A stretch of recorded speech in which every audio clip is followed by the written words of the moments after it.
Bonjour à tous, on se retrouve pour l'événement de mardi, direction l'hippodrome de Chantilly pour le prix de la Vierge de Lorette, quintet qui va se disputer en Réunion 1 course 1, départ 13h55 sur un terrain souple 3,5 annoncé par France Gallo. Théoriquement, pas de pluie, donc c'est possible qu'on finisse sur un bon souple. Donc surveillez bien la météo et le terrain le matin. 1200 mètres, ligne droite, 16 partants.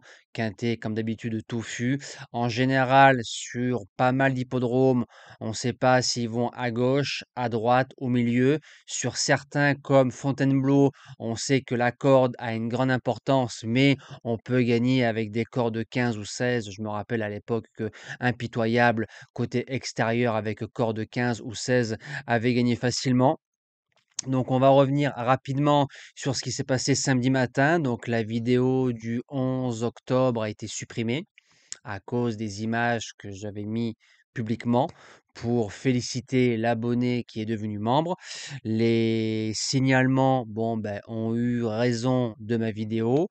J'ai fait un mail à YouTube après leur mail, donc leur expliquant mon contenu, etc., etc. Donc ils vont voir que les signalements ont été là que pour nuire à la chaîne YouTube. Quand je vous annonce que de liker, partager et commenter, c'est que des simples mots, non. Liker, c'est de l'interaction, partager et commenter également.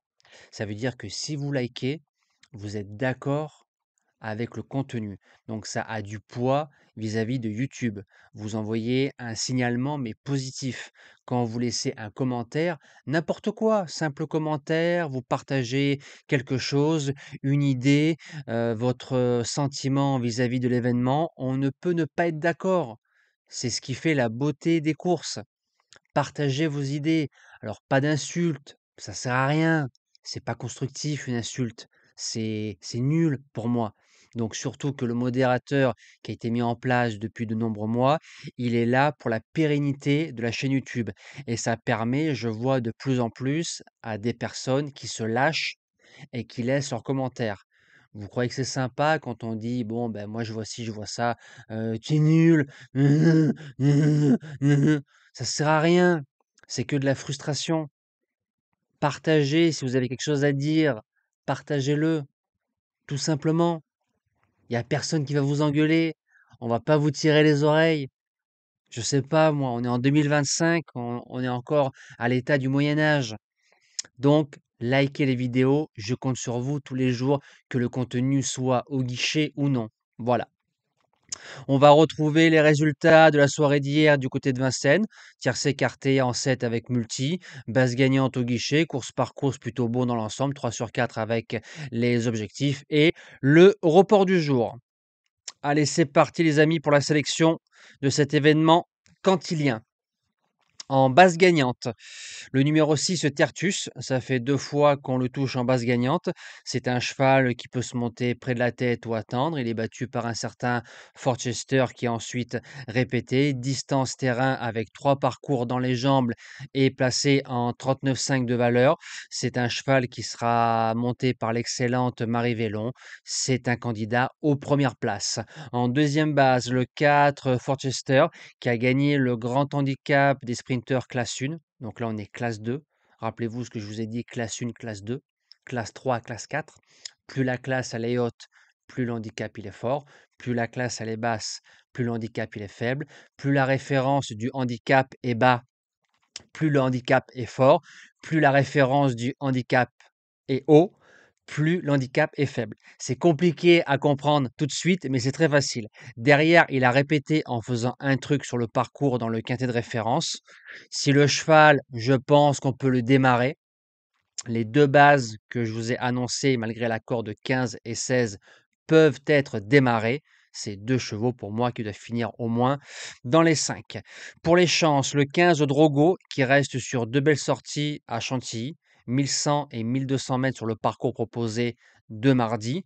Dans les handicaps, faut quand même voir que l'année dernière, il faisait l'arrivée d'événements en 38 sur le parcours, il est en 34. Alors, faut voir son retour au niveau des quintés, mais sur ce qu'il vient de faire récemment et visuellement, c'était très bien. En 5, c'est oui. En quatrième position, le 12 Scarface. C'est un cheval qui est placé en 35 de valeur. C'est un cheval, certes, qui est meilleur en terrain gras ou lourd, mais il a prouvé qu'en terrain souple, il pouvait le faire et Scarface se monte de l'avant. S'il arrive à faire son train devant, il va aller loin. En cinquième position, le 2 Major Hawk. Il est quatrième du quintet de référence derrière les deux bases. Donc, si on garde les deux bases, on garde Major Hawk pour être cohérent dans sa sélection. Il s'est retrouvé loin. L'aptitude au parcours et à l'hippodrome va jouer en sa faveur. Il est en 43, c'est pas un cadeau, mais sur la forme, c'est oui. En sixième position, le 7 Forza Capitano. La qualité, il a, mais le cheval ne répète pas.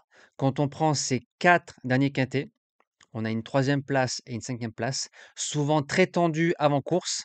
D'ailleurs, quand je l'avais mis base gagnante lors de son dernier quintet, le cheval était très stressé en écume. On n'a pas démarré, battu, on a posé les mains. Dans un bon jour, Forza a sa place à l'arrivée. Septième position, le 8 Torpen. Il a prouvé sa qualité dans les quintets plus en ligne droite. Le cheval vient de gagner. Il repasse en 38 de valeur et gagné quintet en 38,5 par le passé et répété en 40,5. Donc le cheval est dans sa fourchette de valeur. En 8, il se garde sans problème. Et je termine avec le 3 Switch Shop qui a gagné facilement une classe 2. Il arrive en 41,5. Couru 2 quintets en 40, 5e, 6e. Alors moi, le poids sur les courtes distances, 1000, 1100, 1002, ça me dérange moins que si on est sur un 16, 18, 2000, 2004, 3000, 3002, 3004. Petite distance, le poids, c'est moins grave parce que le cheval n'a moins de temps dans un parcours à le supporter que sur une longue distance. Et comme je suis très sensible à la forme du cheval et sur ce qu'il vient de faire récemment, on peut le garder en bout de sélection sans problème. Nous, on se dit à demain pour le GNT de Feur. On retrouvera les trotteurs avec grand plaisir. Comme d'habitude, on garde le sourire. Force à la communauté et merci à tout le monde.